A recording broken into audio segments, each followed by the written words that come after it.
Joie, paix, amitié et fair play étaient au rendez-vous en cette matinée dans la localité de Djipéléou, une zone frontalière du Togo et du Ghana située à 300 km de Lomé, dans la préfecture de Blita, qui a accueilli la célébration de la Journée internationale du sport pour le développement et la paix. Nous n'avons pas pensé qu'aujourd'hui, la communauté du Djipéléou peut bénéficier de cette journée. C'est un effort que nous, avec la préfecture, peut mobiliser nos enfants pour qu'on puisse être dans le développement du chef de l'État, son Excellence Faure Essoufou Gnamna-Chimbe.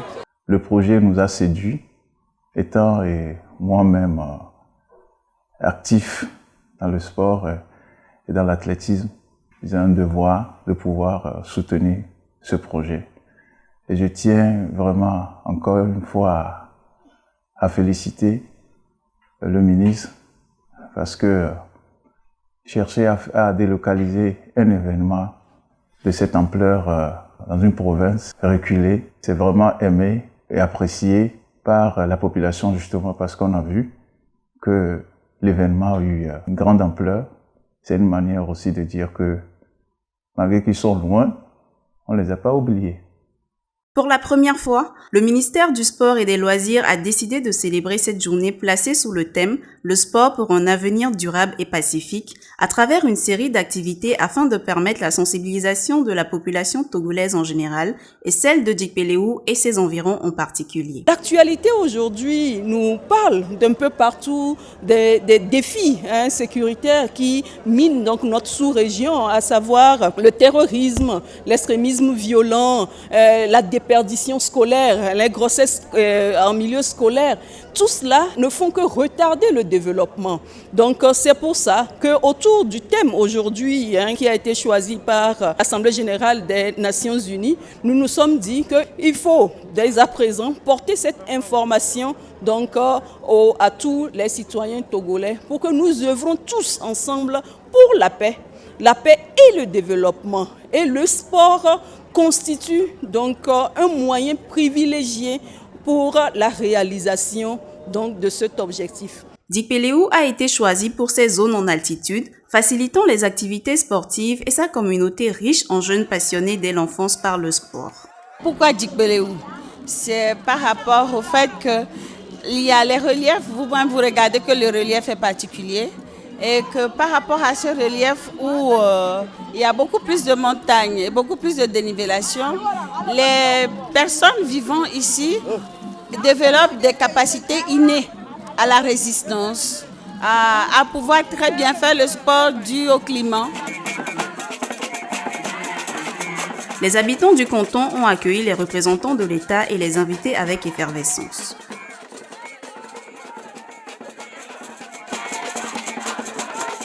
Sentez-vous à l'aise, puisque vous êtes chez vous ici. Je voudrais exprimer ma reconnaissance pour la grande mobilisation et féliciter nos jeunes en compétition pour le calme qui règne au cours de cette présente célébration. Blita sera disponible à soutenir, Excellence Madame le Ministre, toutes vos actions qui concourent à l'émergence du sport dans notre pays du Congo. Pour meubler cette journée, différents types d'activités sportives ont été organisés. Un match d'exhibition mettant en prise Djipéléou et Npochi, des courses de 600, 800, 1000 et 1500 mètres scindées par catégorie hommes-femmes, mettant ainsi une fois encore en exergue le respect et l'égalité des genres. C'était pour nous très important d'être là aux côtés du ministère des Sports et des Loisirs pour marquer encore une fois notre partenariat fort et fécond au service du sport en général, pour tous. Nous l'avons entendu, toutes les valeurs véhiculées par le sport, de solidarité, mais également d'équité, de participation, de fair play, ce sont des valeurs que nous sommes en train de promouvoir ensemble pour que les filles puissent aussi avoir droit à la parole, avoir la possibilité d'être des championnes sur le terrain, mais également des championnes dans la vraie vie. Le grimper et même le saut en longueur. Une victoire était pour chacun un moment de célébration.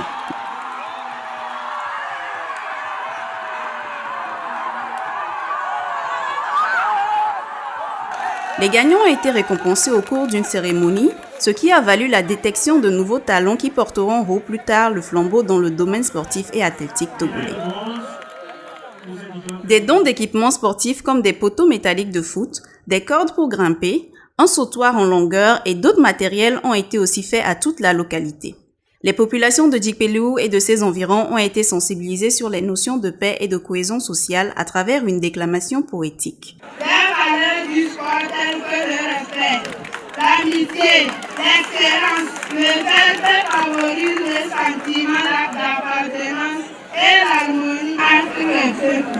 Nous savons que sans la paix, rien ne peut se faire et le sport a un rôle très important à jouer dans la mobilisation des jeunes, dans la sensibilisation de ces jeunes aux idéaux de paix, du bien-être, du vivre ensemble et de la compréhension mutuelle. Cela va ainsi dans le sens du programme de promotion de paix de son Excellence M. Faure Essos Zimna Gnassingbé. Je veux remercier le chef de l'État, Faure Essos Zimna Gnassingbé. Vraiment, c'est mon fils, je le connais. C'est un gars qui fait un bon travail. Je lui dis merci. Une chose est sûre, les objectifs principaux de cette journée ont été atteints. De nouveaux talents sont nés et la population de Djikpelou était ravie.